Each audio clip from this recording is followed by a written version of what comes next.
Hello and welcome everyone, my name is Drulik and we're doing PvP.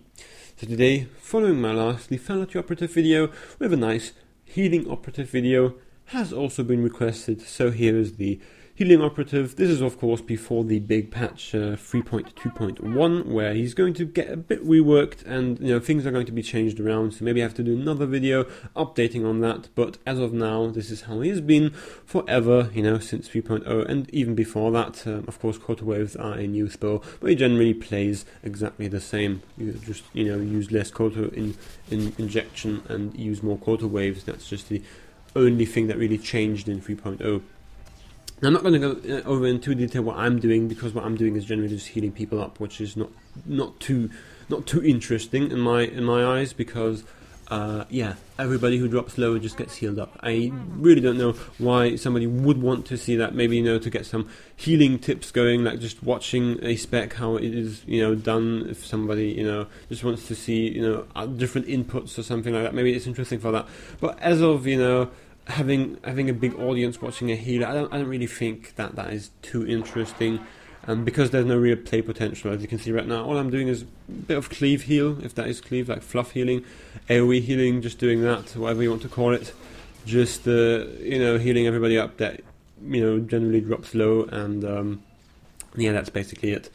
There's no big playmaking potential in playing a healer like this, because of course you've got some CC, you've got some damage, but in general, just would like to heal somebody up. So you can see right here, just finding that assassin right there, pre-made with him, stunning the sorcerer, which is getting pressured right there, which is quite interesting, as we are of course trying to kill him. He's getting healed up a bit, but I have found the healer. He's over there, also an operative, so I just blind him so he doesn't get his quota infusion through.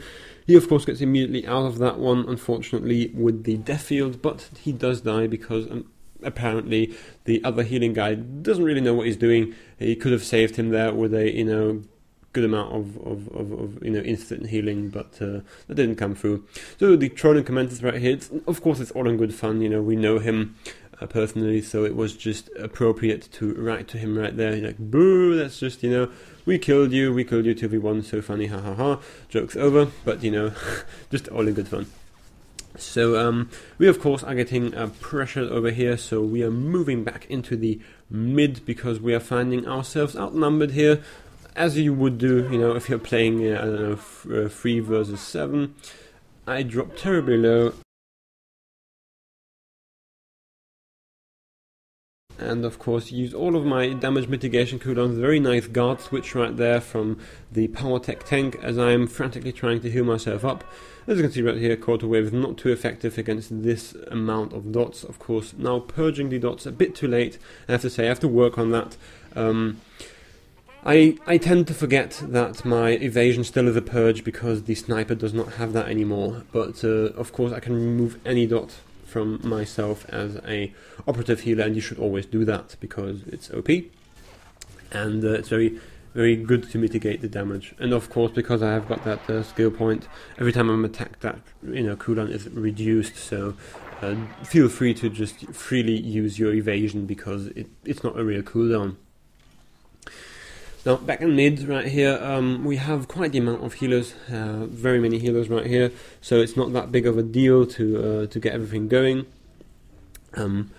To talk about my healing style briefly, if that is what you're interested in, because generally what can I really talk about? All I'm doing is, as I said, just healing people up who are low. Like look at that, there are like 4 people stacked in the quarter waves. That's not much going to happen there.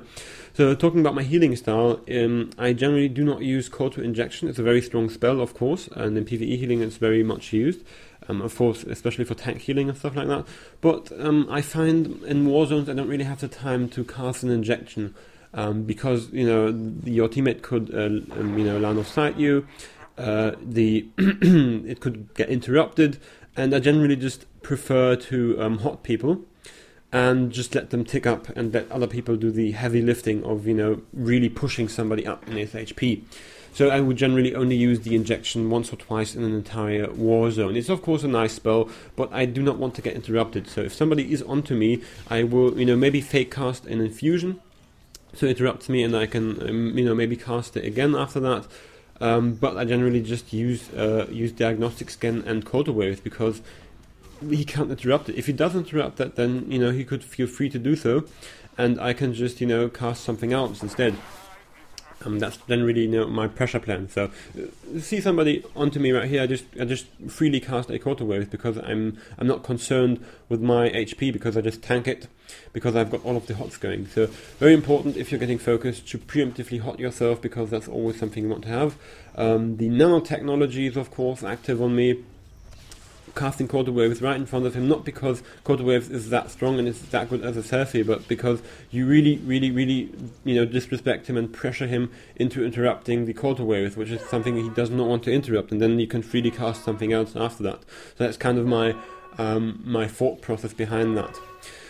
Of course, the assassin right here once more, does his 1v3 play in behind enemy lines, which he's doing a very good job of, because he's always using his force shroud at the right moment, so he does not die a single time here.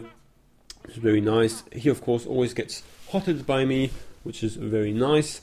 All these healing over time abilities really make the difference when you're continuously tanking a large group of enemies. Of course, it's always helping that the tank we have, the Gemret PowerTech tank, always switches the guard very nicely and very appropriately. Not many tanks do that right here, so I'm just interrupting that tap right there. He was like, "Oh my god, it's gone," and I'm like, "Nope, I interrupted that. I am there for you, bro. I know that you fucked up right there. You had no cooldowns left and still went deffing."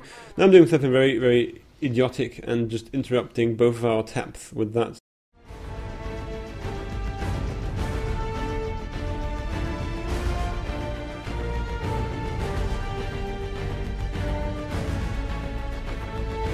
So I'm like, "Oh my god, I'm a terrible player." So funny, making a funny face right there for being that terrible. Now, as I was saying, he does a very good job at guard switching, and the guard switching is something concept I haven't talked about before. In a war zone, always guard switch. It's that simple. You should always do that, and many people don't, and that is, I don't know, quite infuriating, because either people don't have their guard on any target, or maybe they just forget it when they die and respawn, or they just leave it on one person all game long. To get the most amount out of your guard, you should switch it to the target that is currently focused. So right now, that Catterick should get that, and after that I should get it, and stuff like that. And if you do that way, then you are doing very good amount of protection. So if you're playing a tank, don't look at your damage. Of course, your damage is a factor, but always look at how much protection do you provide. If that value is like under 100k, you haven't done a good job, like in any battleground. It doesn't even matter how long it is, or if you rejoin. If it's under 100k, you're shit. And I'm seeing so many tanks with under 100k protection. So really look into having that guard on the right targets at all times. So that's basically what I'm going on about. So speaking, of the game, of the actual game we're in right here, we are quite ahead. Nobody's dying. That is due to us being free healers, I believe.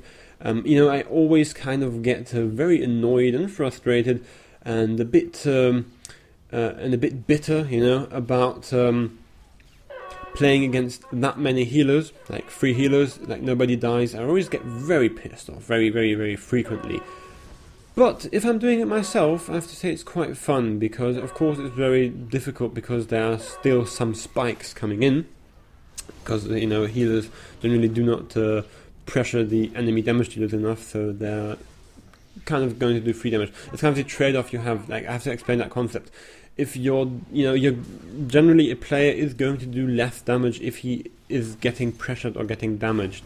Now, if you have 3 healers in the team, of course you've got much healing. But if you had 2 damage dealers more, maybe the enemy damage dealers would deal less damage because they are getting more focused. I don't know if I have said that in the correct order. That is understandable. But what I generally mean is that having more damage dealers could mean that you have to actually heal less. It's kind of a paradox, but that's kind of how it works sometimes. Because as of right now, this Juggernaut there is having a field day. We are, 3 healers, and nobody is really doing anything against him. And he's just in the back line and attacking us, and this can lead to very, very, very great spikes into healers.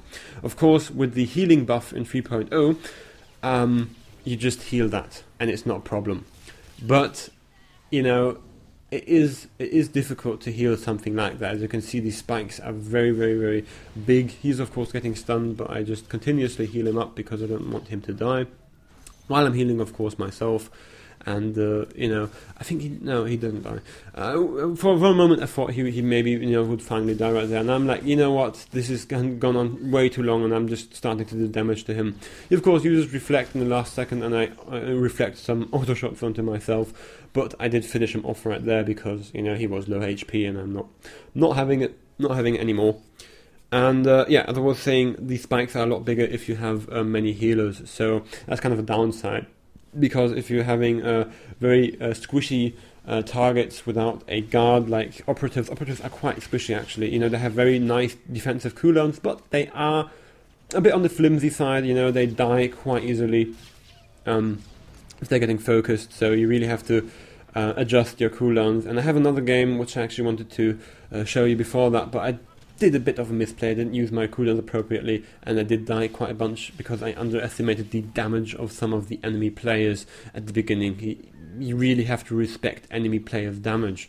I really dislike, you know, the healing class as such, because with my mercenary, I generally just troll the shit out of the people, you know. I'm like, oh, you stunned me for 4 seconds, oh, I'm just going to tank that. I'm not even going to break it. I don't even need to break that. I just face tank it 1v8. I have no problem with that, and just really like to troll people that way.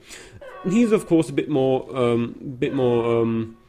risky. It's not really risky, but you really have to, you know, kind of work around with the few cooldowns you have.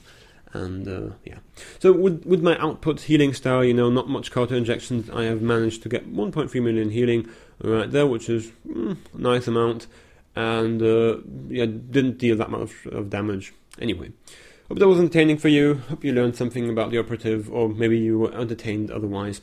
My name is SWTOR, you've been watching PvP, and as always, have a good one.